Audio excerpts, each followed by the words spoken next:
Mulligan Centre du Golf présente la capsule équipement. Mulligan Centre du Golf pour un nouvel élan. Salut tout le monde, c'est l'heure de votre chronique équipement. Sylvain, les deux dernières chroniques, en fait les deux premières de la saison, on a parlé d'ajustement, de fitting.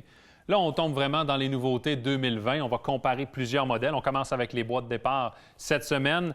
Et j'ai l'impression que le premier dont on va parler va être un favori cette année en 2020. Et en effet, TaylorMade lance la nouvelle version SIM qui veut dire Shape and Motion. Alors, le focus a été mis sur la géométrie et la forme de la tête pour maximiser la force de la vitesse de balle à l'impact. Donc, c'est vraiment une question d'aérodynamisme pour TaylorMade cette année.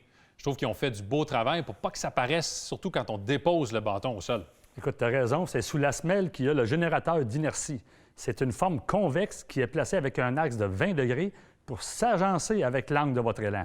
On vient réduire ainsi au maximum l'effet de traînée. Ce qui est intéressant aussi, c'est que cette forme que tu mentionnes dépasse la silhouette classique d'une tête de boîte de départ, ce qui permet de loger du poids pour rabaisser le centre de gravité. Donc, on a un nouveau look, on a une nouvelle forme, mais toutes les technologies qui ont fonctionné dans les années passées sont toujours présentes. Exactement. Ce qu'on retrouvait dans les versions M5 et M6, on les retrouve aussi chez SIM. Il y a la technologie Twist Face, Speed Pocket et Speed Injected. Oui, et par le passé, TaylorMade nous a habitués d'avoir deux modèles. On avait M1, M2, M3, M4, l'année dernière M5, M6, mais là, on change complètement de formule. Oui, cette année, il va y avoir trois nouveaux modèles. Il va y avoir le SIM standard, le SIM Max et le SIM Max D. La version standard offre le plus d'ajustabilité avec un poids que l'on peut bouger pour personnaliser la position du centre de gravité. Et comme les deux autres modèles, ils possèdent tous l'embout de la tige ajustable, une technologie bien connue maintenant avec 12 possibilités d'ajustement.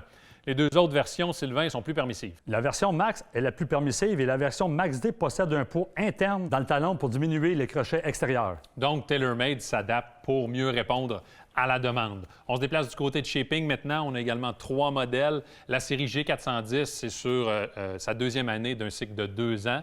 C'est des têtes complètement en titane. Oui, en effet, on a encore le modèle LST. On a le modèle Plus et le modèle SFT. Le modèle G410 Plus convient à la majorité des golfeurs. Les versions Plus et LST ont un poids en tungstène de 16 grammes amovible situé à l'extrémité arrière de la tête. On peut le positionner en 3 endroits distincts afin de corriger ou parfaire la trajectoire de votre balle. Donc, la différence entre la version Plus et LST, c'est au niveau de la trajectoire. Exact. Le LS dans LST est pour low spin, donc une trajectoire plus basse avec moins d'effet rétro et c'est à cause d'un centre de gravité plus avancé. C'est idéal pour les golfeurs qui génèrent beaucoup de vitesse. Finalement, la version SFT, SF pour Straight Flight, on donne une trajectoire plus droite. On cible les golfeurs qui produisent un crochet extérieur, la fameuse slice.